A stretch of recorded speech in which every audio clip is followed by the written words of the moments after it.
생존 우선순위 서바이벌 프라이어리티 2025년 9월 9일자를 진행하도록 하겠습니다.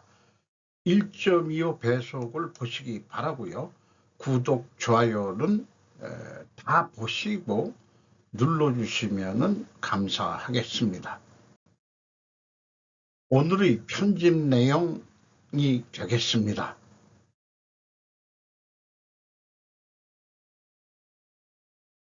2주일 닮아가는 트럼프, 말만 하고 뭔가 보여주겠다고 해놓고라고 제가 제목을 좀 붙여봤습니다. 이런 제목을 붙여서 맨 처음에 편집한 한국인으로서의 그 정서가 좀 아재 개그식으로 묻어있다라고 생각해 주시면 고맙겠네요. 트럼프, 우크라이나에서 러시아의 대규모 공습 후 푸틴과 곧 대화할 것이라고 말했습니다. 바트 얀센 US 투데이에서 2025년 9월 8일 보도한 내용입니다. 도널드 트럼프 대통령은 기자들에게 유럽 지도자들이 9월 8일 또는 9일에 백악관을 방문할 것이라고 말하면서 우크라이나 전쟁 종식을 목표로 블라디미르 푸틴 러시아 대통령과 곧 대화할 것이라는 기대를 거듭 강조했습니다. 트럼프의 낙관론은 가자 지구까지 확장되어 곧 휴전과 인질 협상이 이루어질 것이라고 기대한다고 말했습니다. 트럼프, 우크라이나 문제로 유럽 지도자들과 다시 만날 예정. 러시아, 우크라이나 상황은 우리가 해낼 것. 트럼프, 하마스의 가자 지구에 대한 마지막 경고 제공. 트럼프, 외국 기업의 미국 근로자 고용 촉구. 트럼프, 일본 총리 사임에 대해서는 약간 놀랐다. 그래서 제가 사진을 비교를 해봤습니다. 우리가 한창 젊었을 때 이주일 씨가 참 유명인으로서 활동할 때 허구한 날 뭔가 보여드리겠습니다고 뭔가 보여드리겠다니까요 이러면서 보여주지는 못하고 가셨어요. 제가 기억하기로는. 그런데 그 중에서 뭐 이란 스텔스 폭격은 뭔가 한 번은 보여준 것 같지만은 우크라이나 전쟁 등에 대해서는 뭔가 내가 대통령이 되면 하루 만에 휴전을 시킬 수 있다 라고 얘기했지만 벌써 반년이 지나고도 또 알래스카에서 푸틴을 직접 만나고 그 스텔스 공격 전투기도 보여주고 그다음에 유럽 지도자들을 워싱턴에 끌어들여 가지고 아련하는 식으로 미 제국주의 황제 치도 그렇게 쇼잉을 하면서도 요즘은 조금 식상해지는 맛이 있습니다. 트럼프의 러시아에 대한 오해로 인해 우크라이나가 피해를 입었습니다. 이제 푸틴은 그 어느 때보다도 자신의 의도를 분명히 하고 있습니다. 닉 패튼 월시의 분석이라고 CNN에서 9월 9일 날 보도를 했습니다. 미리 말씀드리자면은 미국식 프로매기는 분석글인데 영어를 우리나라 AI 수준에서 번역한 겁니다만은 읽으면서 우리가 일반적으로 이해할 수 있을지 한번 진행해 보도록 하겠습니다. 소리내어 읽어서 이해해 보기입니다.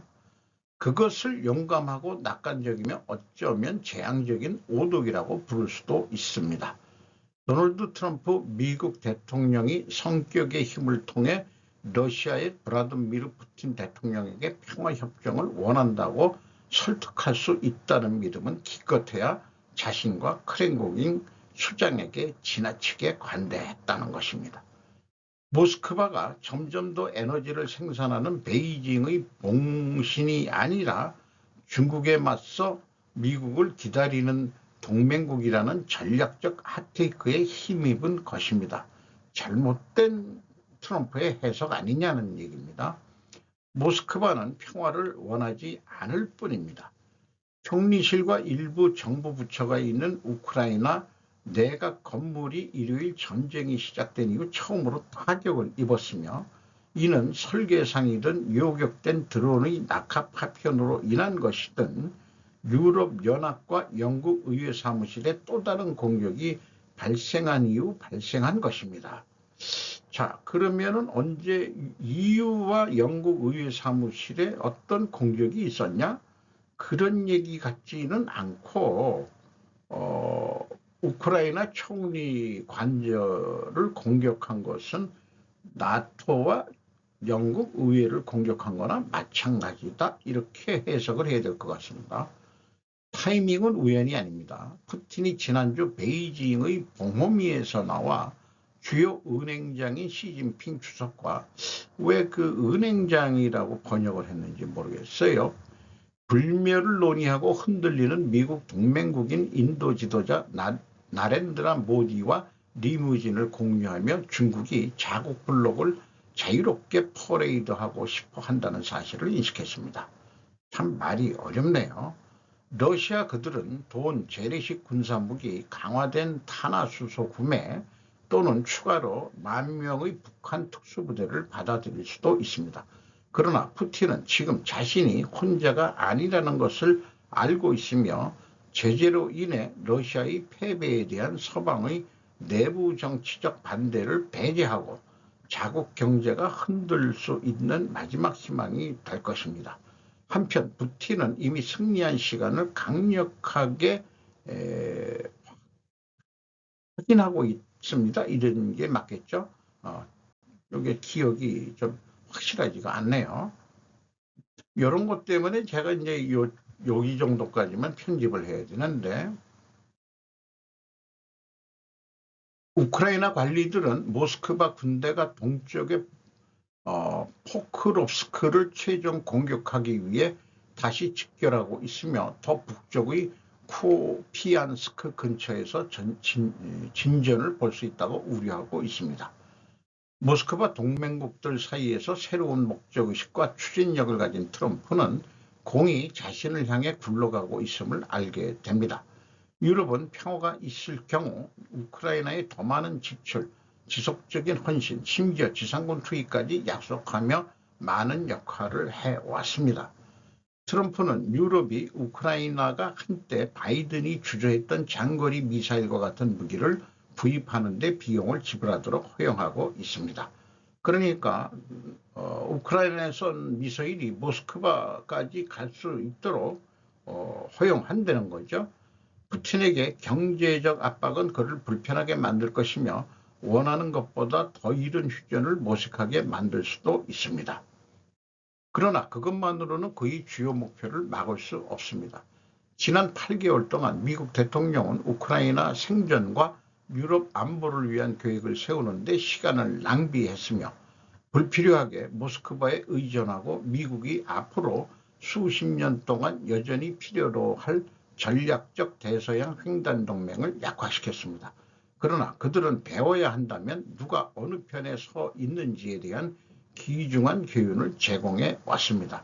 지금은 트럼프조차도 환상을 가질 수 없습니다, 이렇게 얘기를 하는데, CNN이 좀 미국 내에서는 그 좌파적인 성향을 가지고 있는 데라고 이제 인식이 되죠. 폭스가 좀 진보, 아니 보수 성향이고, 그래서 이 모두에도 말씀드렸습니다만 분석을 쉽게 설명해 준 수준의 전문가는 없을까? 이런 방송을 하면서 사실은 뉴스를 편집하면서 제 자신도 배우게 되는 거고, 자꾸 그 머리를 돌려서 생각해보는 시간을 갖게 되는 동기도 좀 제공하는데, 좀 더 제가 넓게 생각을 좀 해봤습니다. 결국 이 지구 온대 지방이 위로 좀 올라오고 있는 중이기 때문에 어떤 변화든 북극해로 확장해야 설명이 가능하지 않을까. 트럼프가 왜 그러느냐, 러시아하고 왜 친하려고 자꾸 그러느냐, 이런 얘기인데, 한일 사이의 앞마당인 그 동해, 일본은 일본해라고 얘기하지만은 거기가 그 무역을 하는데 그게 그 왕래가 좀 없던 데라 말이죠. 물론 다녔겠지만은 동해라는 데가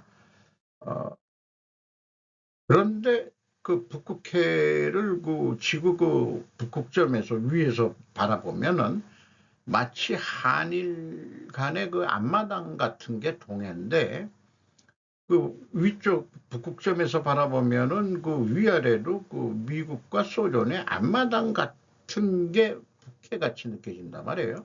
알래스카 이런 거 여기서부터 시작한다면은 그래서 그 북극 동부 쪽 그 항로가 있고 서쪽 항로가 있다고 그렇게 되는데 동서 구분한다면은 서쪽 항로가 이제 캐나다 쪽 그 쪽의 항로고 동부 항로는 그 저기 러시아 그 해변 쪽 그쪽으로 그 항로인데 어저께 방송인가 그 노르웨이하고 덴마크하고 북극 항로 우리나라 해양수산부가 거기 가서 그 회합을 했다고 그러는데 향후 북극 항로 개척이라기보다도 경제 뭐 이런 거로 해서는 수혜주나 그런데 중동 이런데 통과하지 않고 저기 그 어디죠? 그 동남아시아 그 조그만 그 해협 뭐 한참 거쳐서 돌아가야 되는데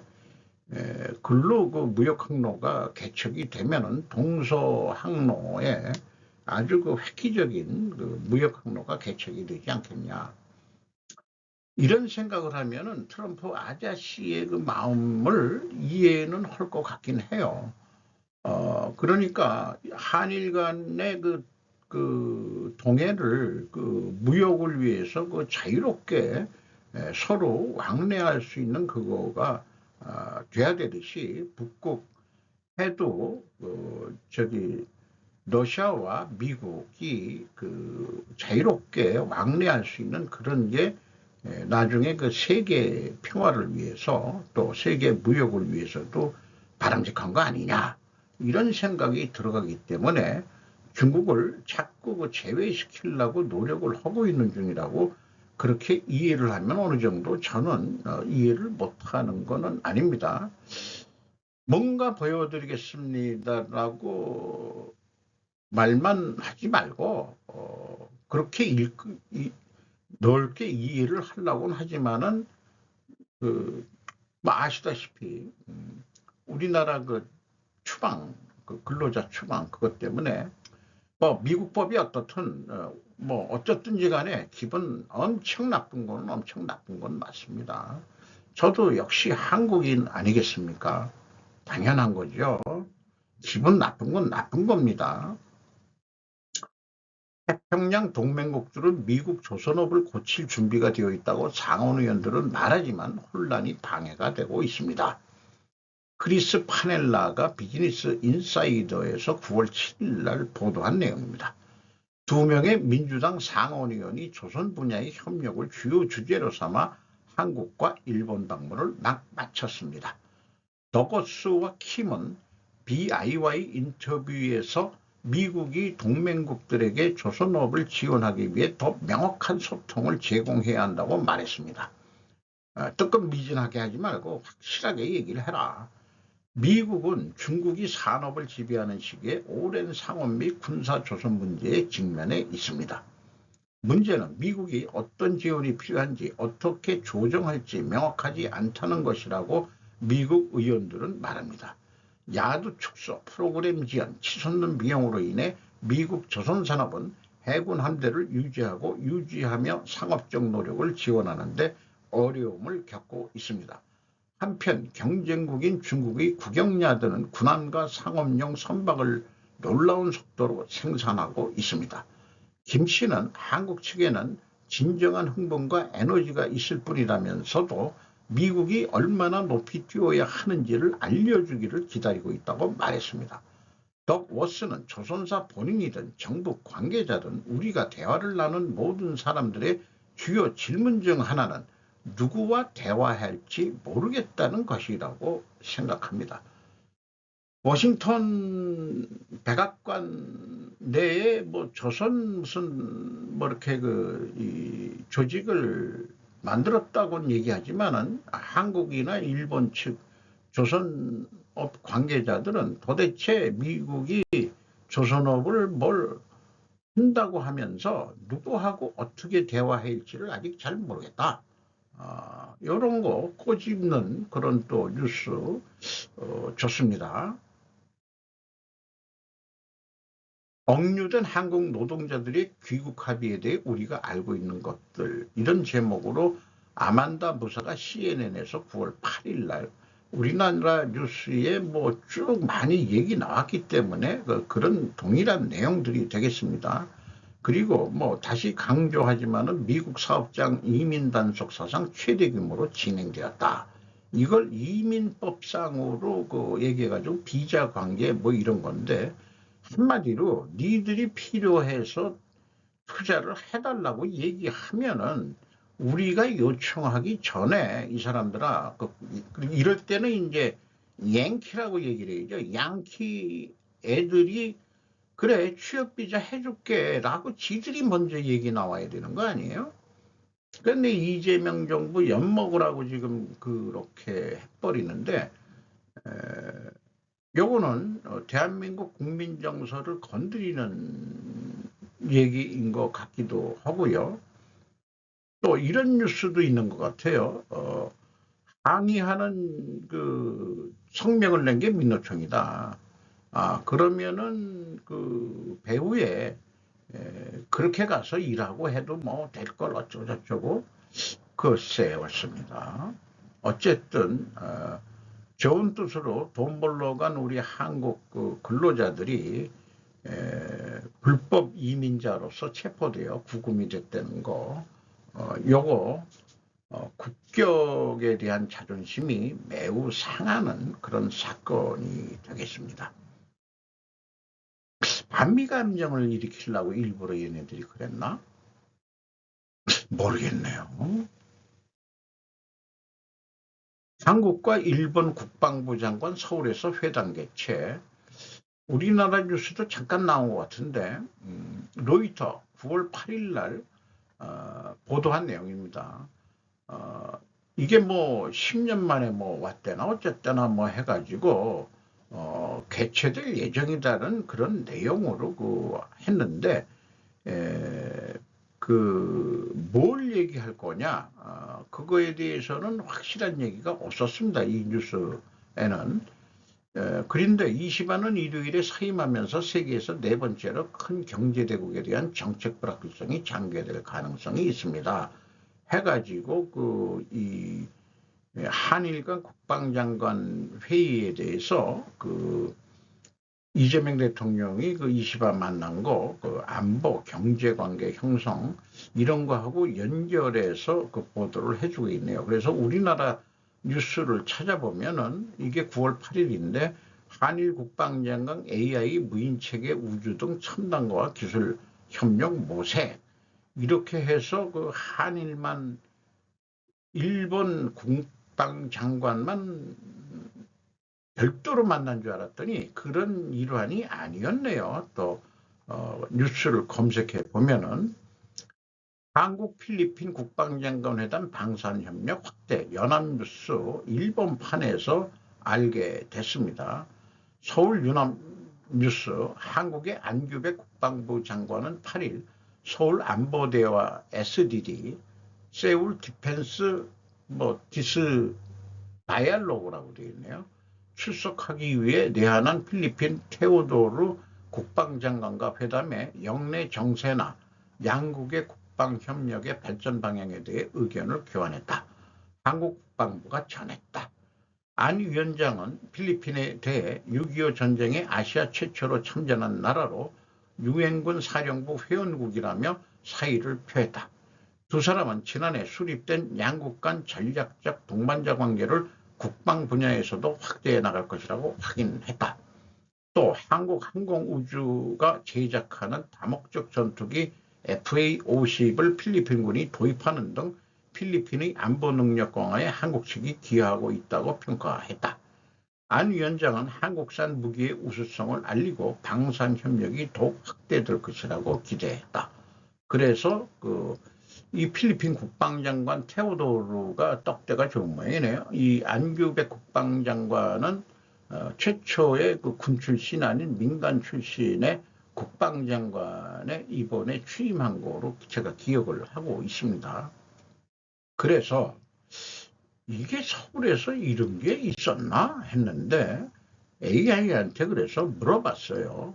서울 안보대와 개요를 챗GPT가 알려준 내용을 했는데 이번 대주제는 이게 국방부가 주최를 해서 이번에 벌써 14회 서울 안보대화인데 무려 소공동 롯데호텔에서 열렸는데 68개국 및 국제기구에서 1000명 이상이 참석한다. 한국이 주최하는 국방부 예산으로 하는 건데 뭐 사람 많이 모으려고 뭐 체류비도 우리가 대줄게 그러는 게 있는지 어떤지 그건 구체적으로 누가 이런 거는 왜 우리나라 언론에서 좀 그렇게 눈에 안 띄게 허구날 정치 뭐 이런 걸 보면은 양당 간에 치고받고 싸우는 것만 계속 떠들고 자빠졌으니까 요즘 사람들은 그렇습니다. 나는 요즘에 뉴스 안 봐. TV 방송도 안 봐. 뉴스도 안 봐. 아주 그냥 이런 사람들 의견이 많거든요. 일부러 관심을 멀게 하기 위해서 의도적인 그런 거로 하는 건지 잘 모르겠습니다. 어쨌든 여기에 보면은 남아프리카 공화국, 몽골, 일본, 크로아티아, 필리핀 8개국 국방차관, 나토 군사위원장 등도 이번에 왔다. 대주제는 지정학적 도전의 극복 협력을 통한 평화 구축. 말은 좋은데 잘 그리고 워킹그룹 회의가 있었다고 그러고 사이버 안보, 우주 안보 이런 것도 했다고 그러고 9월 9일 오늘이 본회의 주제인데 지정학적 경쟁 완화, 전략적 안정의 회복, 군사적 긴장 해소 및 지속 가능한 신뢰 구축, 인공지능 및 신기술을 통한 미래 안보 역량 강화. 말이 되게 어렵네. 9월 9일 날 오늘 특별 세션 주제는 글로벌 공급망 안정 및 탄력적 방위산업 생태계. 9월 10일 날 특별 세션 주제 세계 핵질서 위기 및 비확산 체제 강화 첨단 국방을 위한 인공지능 시대의 민군 협력 방안. 이렇게 주제가 너무 광의적이고 광범위하면은 할 얘기가 별로 없어요. 그러니까 결론은 추상적으로 나올 수밖에 없어요. 자, 협력합시다. 그래야 되겠죠. 뭐 이런 식으로 서로 자기네들 나라 국방 안보에 대해서 뭐 협력하자 하는 그런 추상적인 거로 끝나게 돼 있는 것 같습니다. 그래서 챗GPT는 마지막에 또 이렇게 핵심적으로 요약을 해주고 있습니다. 그 주요 교류에는 필리핀 한일 국방장관 별도 회담, 딴 데하고는 별도 회담이 없지만 필리핀하고 한일하고는 국방장관 회담을 별도로 가졌다. 그래서 효과는 영내 안보 협력 증진, 전략적 신뢰 구축, 민군 안보 역량 강화. 그러니까 미국이 국무부를 전쟁부로 바꿨으면은 확실히 하려고 그러면은 이럴 때 이제 우리가 우리가 정치를 한다고 그러면은 트럼프 옹아 나이가 좀 그쪽이 좀 나이가 더 많으니까 트럼프 옹아 우리도 말이야요. 우리도 국방부를 전쟁부로 바꿀 거야요. 같이 갑시다. 당신의 뜻을 내가 따라갔어. 그러면은 말이죠. 그게 뭐 잘 풀릴 것 같은데. 고이즈미 다카이시 하야시 1포스트 20억 후보들 움직임 활발. 김혜진 기자가 뉴시스에서 9월 8일 날 보도한 내용입니다. 모태기 선거 입후보 의향 표명을 했고 하야시도 동료와 상담할 것. 좀 아주 이웃집 아저씨 같이 생긴 관방장관하고 있는 하야시상. 여론조사서 고이즈미 다카이시 총리 적합도가 공동 1위다. 우익 다카이시 당선 시 우향우 행보 우려. 이 다카이시가 여성 인마입니다. 여성. 아베파로 분류가 된다고 그러죠. 고이즈미는 이시바 정권 노선 개선할 것. 이번에 농수산 장관을 하고 있는 그 옛날 고이즈미 총리의 아들, 미남양 젊은 정치인이죠. 이시바 시게루 일본 총리가 버티기 끝에 결국 퇴진 표명을 하자 포스트 이시바 후보들이 벌써부터 활발하게 움직이고 있다. 총리에 오른 후에도 태평양 전쟁 A급 전범이 합사된 야수꾼이 신사에 참배할 것이라는 구구 후보로부터 부자 총리를 노리는 후보까지 각축전을 벌일 전망이다. 일본 언론들이 주목하는 유력한 후보 두 명은 다카이치 사나의 64세네요. 할머니네. 전 경제안보상과 고이즈미 신지로 농림수산상이다. 당내에서는 이들이 포스트 이시바로 유력하다는 평가가 나온다. 8월 부도 12년 만에 800건 넘어 인력난 인건비 급등 3.0배 증가. 8월 8일 9월 8일 날 보도한 내용인데요. 동경 상공 리서치라고 되어 있네. 리서치. 2025년 8월 전국 기업 도산. 여기에 요약표가 있습니다. 8월에 805건인데 부채 총액이 1143억 7,300만 엔. 근데 핵심적인 것은 그 612건 1억엔 미만의 612건으로 전체 76%를 차지했답니다. 그러니까 소규모 소상공인들이 도산을 했다 이런 얘기예요. 한마디로 뭐 라면집, 우동집, 뭐 또 다른 것도 있겠지만은 금후의 전망, 현 시점에서는 중소기업의 상호 관세의 영향은 작고 금융기관에 대한 상담은 적다. 또 관세는 우려 요인 중 하나지만 금리 상승 국면이기도 해 예방적인 자금 조달 움직임은 눈에 띄지 않는다. 다만 고물가와 인건비 상승에다 금리 인상, 트럼프 관세 등 경영 리스크가 늘고 있다. 실적 회복이 늦어진 중소기업은 과도한 채무를 안고 새로운 자금 조달도 어려운 만큼 앞으로 연말 자금 수요를 감당하지 못하는 기업들의 숨통이 터져 나올 가능성이 커진다. 그 빚이라는 것도 없이 장사할 수는 있지만은 차입금은 기업을 하려고 그러면은 좀 필요한 거기도 합니다만은 일본 내에서 또 한국인이 한마디로 어떤 소상공인을 하는 사람을 제가 젊은 사람을 알고 있는데 은행에서 사무실 하나 차려가지고 또 뭐 연고 뭐 이런 등등을 다 해가지고 은행 차입을 조금 한 건 같긴 같아요. 얘긴 잘 못 들었습니다만은 그리고 뭐 또 법인카드라고 표현하죠.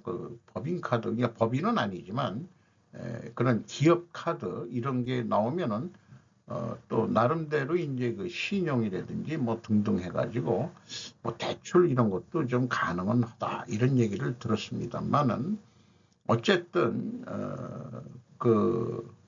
이렇게 도산하는 기업들이 꽤 많이 지금 늘어나고 있다는 일본의 현실. 또 인건비 오르고 그 다음에 사람 구하기가 어려워서 도산하는 데도 있다는 뉴스들이 나왔죠. 도저히 사람을 못 구해가지고 공장을 돌릴 수가 없습니다. 그래서 그냥 선대로부터 내려오는 일본은 가업이 많죠. 가업을 이제 접습니다 하는 그런 뉴스도 본 적이 있습니다. 구마모토시 중심부 호텔 속속 들어서 2027년까지 새롭게 4개의 시설 800실 방일객 TSMC 순풍. 구마모토 11신문 거를 또 가져왔습니다. 이 AI 알고리즘이 일본 뉴스 중에서도 제가 구마모토 거를 유독 근데 구마모토 뉴스가 또 많이 떠요. 왜 그러냐? TSMC 때문에 그런데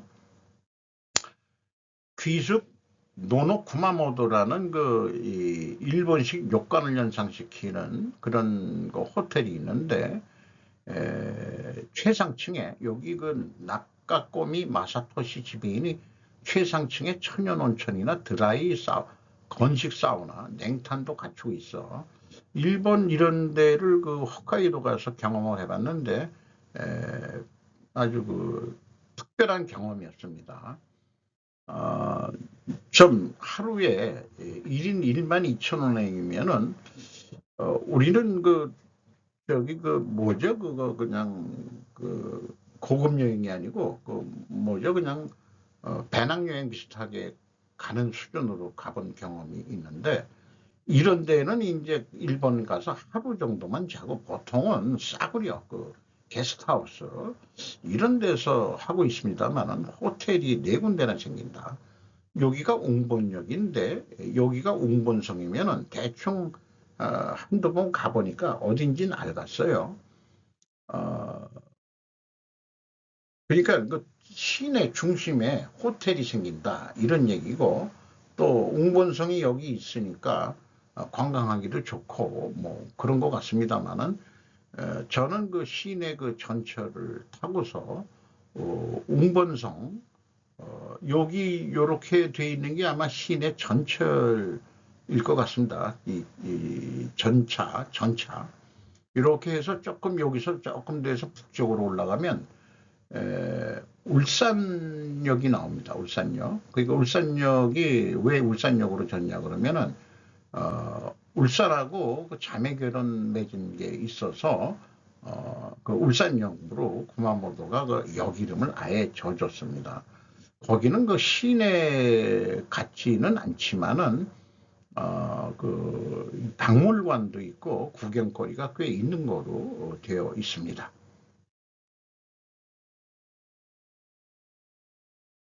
LG화약, 도요타그룹 양극재 시장 공략 맞선 미국 RA의 규제 대응, 김지연 기자가 머니투데이에서 9월 9일 날 보도했습니다. 도요타 통상이 구미 양극재 공장 LGHY BCM의 지분 25%를 매입해 2대 주주로 합류했다. 그래서 여기서 만들어낸 양극 배터리, 양극재 이런 것들을 가지고 도요타에서 미도 사용하고 수출도 한다. 뭐 이런 얘기인 거로 되어 있습니다. 그리고 여기에는 3대 주주로 화유라는 데가 있었던 모양인데 거기가 저기 중국 쪽 아닌가 이렇게 또 생각이 들긴 들어요. 5년새 15억이 79억, 사이맥스, 지바이크 투자 수익률 420% 잭팟. 박기영 기자, 고성영 기자가 머니투데이에서 9월 9일 날 했는데 코스닥 상장자 사이맥스가 반도체 장비를 만드는 회사로 파악이 됩니다. 마이크로 모빌리티 스타트업 지바크 지분 투자 5분 만에 차익 실현해가지고 이 지분을 자기네들 계열사 인지 디스플레이에다가 이거를 판다. 그러니까 내부 거래이긴 하지만은 투자한 거를 싸게 아니 비싸게 이번에 대판다. 내부 거래인데 포트폴리오 재편한 효과를 기대한 것으로 보인다. 유동성이 풍부한 상태임에도 불구하고 이렇게 이제 표현을 하고 있습니다. 어쨌든 사이맥스는 인지 컨트롤스라는 또 반도체 장비 회사의 또 자회사인 것 같기도 하고요. 인지 컨트롤스를 언제 한번 분석을 해본 것 같은데 사이맥스도 영업 실적을 한번 분석을 해서 소개해보는 시간을 갖도록 하겠습니다. 시진핑 관세전쟁 무역훼손 훼손 브릭스 트럼프 관세에 맞서 연대 강조. 정목희 기자가 헤럴드 경제에서 9월 9일 보도했습니다. 시진핑 다자무역 강조, 미 비판 수위 높여, 보호무역 확산 속 글로벌 사우스 강화 의지, 룰라 분열은 일방주의 전략, 푸틴 발언은 비공개됐다. 이것이 요약이고 요약만 읽는 거로 충분할 것 같습니다. 허구한 날 그렇게 미국에 대응하기 위한 브릭스를 만든 거니까 뭔 얘기인지들 하겠는데, 이 화상회의 저기 만난 지 이 두 사람은 만난 지 얼마 안 되잖아요. 그리고 장소에서 그 장기 그 이제 젊은 장기 이식하면은 합법적으로, 근데 중국은 불법적으로 그게 많죠. 그 근데 제가 궁금한 건 이 디스플레이가 이 소치인데 이 디스플레이가 메이커가 어딘지 매우 궁금합니다. 개인적으로. 이런 거 어떻게 추적해 볼 수 없을까 모르겠는데.